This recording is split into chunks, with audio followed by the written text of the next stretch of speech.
processo regresso a toda essa evolução. Eu estou colocando pessoas humanas para atender os clientes dos médicos. Ela teve um crescimento em 5 meses, que é esse processo, absurdo, justamente por atrelar uma narrativa do que o médico queria ouvir com o que ele precisa. Sim, mas, por exemplo, isso você está falando de um contexto muito agora de IA que faz atendimento no WhatsApp, em texto, não sei o que lá. Agora. O que eu estou falando é assim, se eu pegar quantos vídeos você falou de React? 45. 45. Já eu consigo pegar os seus reacts, alimentar um IA, e ele vai soltar mais reacts. Eu posso escolher um outro expert para fazer esse IA, e eu solto 500 versões de reacts exatamente como você faz. Eu digo isso porque isso já acontece com o meu pai. Né? Há 1 ano e meio, 2 anos mais ou menos, a maior parte dos vídeos que viralizam do Cortella hoje são feitos com IA, dizendo coisas que ele nunca disse, uma autoajuda barata, assim, com uma voz que às vezes parece a dele, às vezes não parece. Como que você vê esse futuro do mundo digital? Assim, da gente? Porque assim, o nosso olho não é treinado. Passando no feed, a gente não sabe o que é IA, o que não é. Se passa mesmo.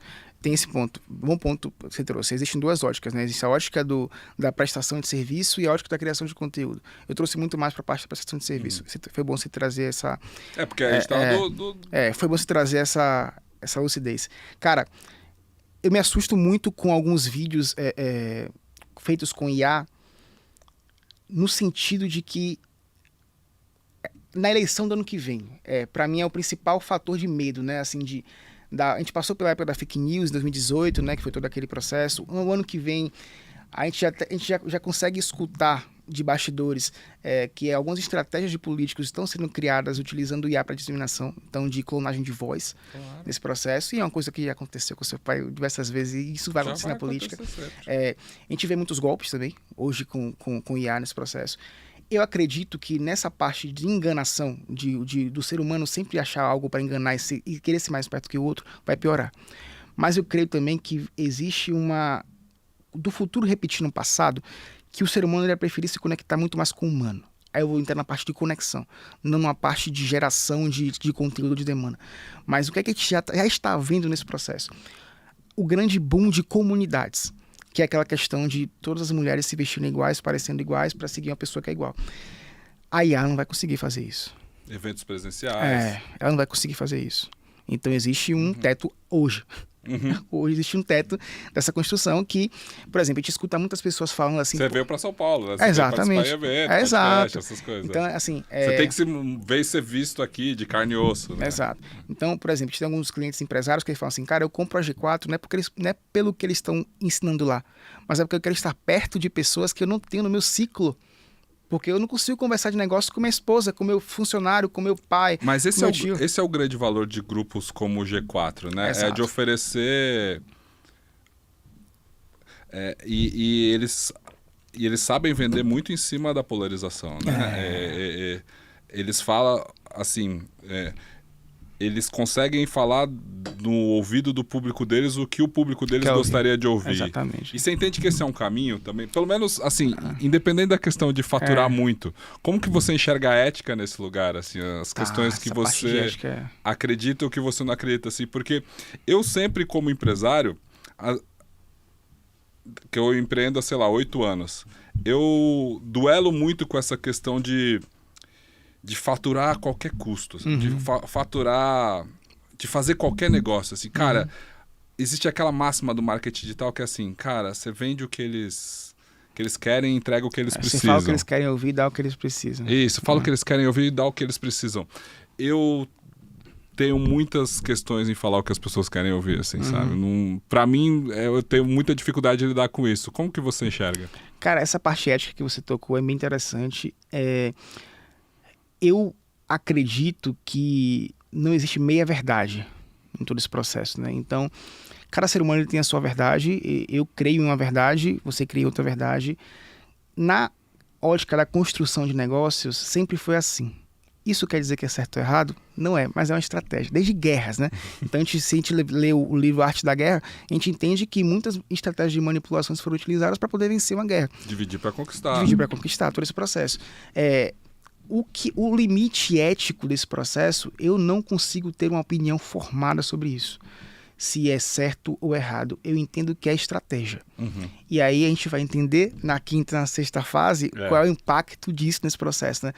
Mas Porque sabe uma coisa, você citou o Marçal, uma das coisas que eu vi muito no marketing digital é as pessoas analisando a estratégia dele e por gostar de marketing, por gostar de negócio, falam, é genial, olha o que ele tá fazendo, esse cara é um gênio, cara, é um gênio do mal, sabe? Tipo, é um gênio que pra mim a conta não fecha. Assim. E eu gosto a gente gosta de gatilho, de linguagem, de copywriting, assim, essas coisas, mas eu fico me perguntando, e não tem resposta mesmo, eu concordo totalmente com você. E o limite ético é quando cada pessoa coloca a cabeça no travesseiro que vai saber no final das contas, né? É isso, a gente o que importa é realmente o dentro, né? Assim, se a gente não ultrapassar o nosso limite ético, eu acho que a gente já consegue cada um fazendo a sua parte e chegar num lugar um pouco melhor. Não, e assim, fazendo todo o disclaimer, é um gênio do mal pra mim, mas eu tenho certeza que faz sentido pra muitas pessoas, assim, sabe? Isso vai as ter, coisas né? que ele faz, mas pra mim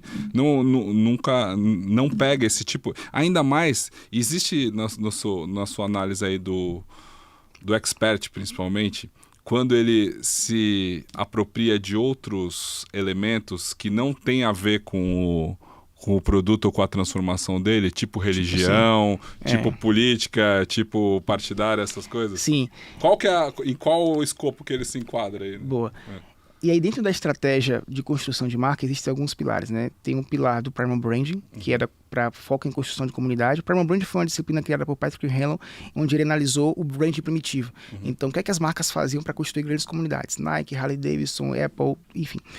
Tem a parte arquetípica, que é uma questão de psicologia, Carl Jung, que aí não é o que Carl Jung falou de marca, né? É o que a marca se apropriou do... E aí existe um livro, que é O Herói Fora da Lei, que ele categorizou alguns arquétipos, ali 12 arquétipos, como as marcas utilizariam aquilo, e aquele livro é o guia de uso arquetípico que bebeu da fonte do Jung para que se construa a marca a partir de arquétipos.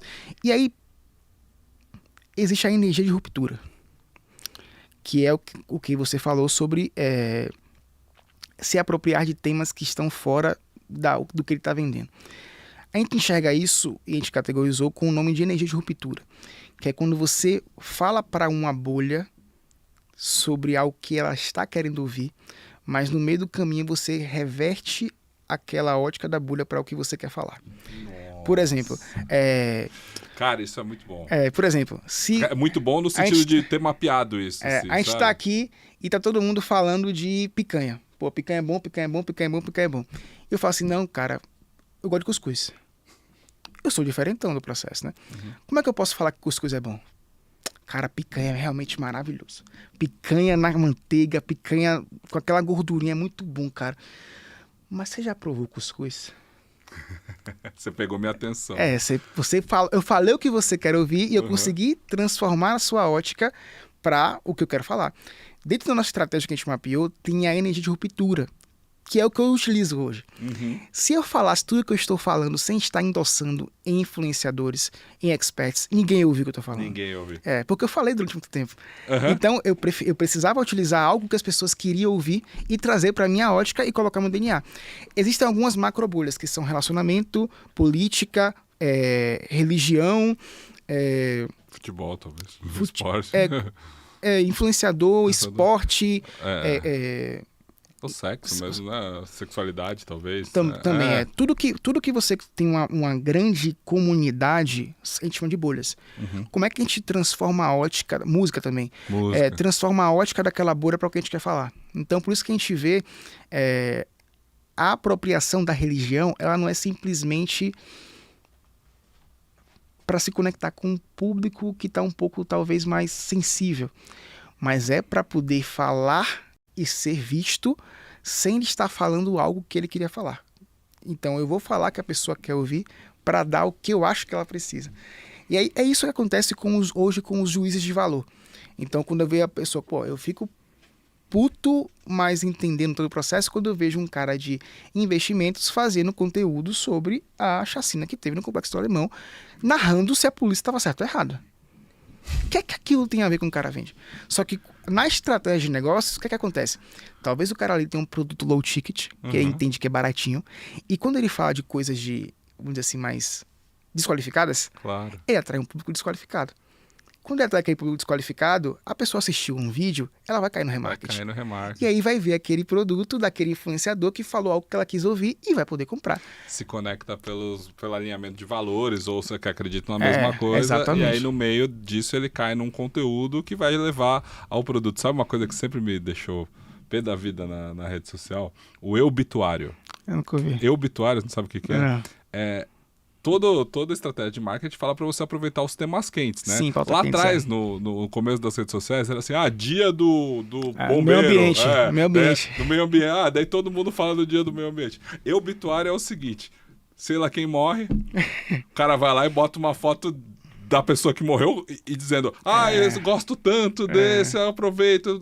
Ou então, alguém morre, o cara vai lá e posta uma foto que ele tirou com a pessoa famosa algum dia, assim, ou então no show que ela foi, não sei, e escreve um textão, né, do momento em que ela, falando sobre ela, é sempre muito eu. É o eu obituário, não é o obituário. Utilizando a ótica utilizando a morte de alguém. E quando isso acontece com tragédias, aí eu fico pé da vida, assim. Porque o cara usa a tragédia, usa a chacina pra fazer um post lamentando, ou então pra chocar com uma imagem dura, uma imagem de violência, ou de alguma coisa assim, pra escrever alguma coisa sobre ele. Porque no final das contas as pessoas são muito egocêntricas. Exatamente, assim. é nesse processo mesmo. Esse é complicado. Mas, Tom, dentro de todas essas análises aí que você faz e fez, quais foram as que mais te trouxeram problema até agora? Não, é assim, tem uns problemas que eu não sei ainda, né? que eu não sei ainda. Mas teve uma que eu postei essa semana que trouxe um ruído, né? Não vou dizer que é problema, mas trouxe um ruído, né? Assim, E aí eu vou entrar num tema muito delicado aqui, né? Que talvez aquele mentor que vende mentalidade forte, ele não tenha aquela mentalidade forte. Porque ele nunca foi criticado. Então ele se sente intocável.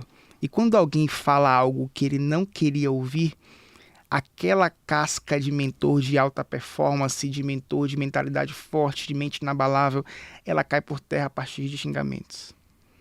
Nossa, total. Então é muito, muito cuidado, né? Assim, por mais que todas as pessoas que assistirem esse podcast podem olhar os vídeos que eu coloquei, eu não fiz juízo de valor de ninguém. Eu não falei sobre a índole, caráter de ninguém. Eu estou simplesmente analisando imagem e posicionamento.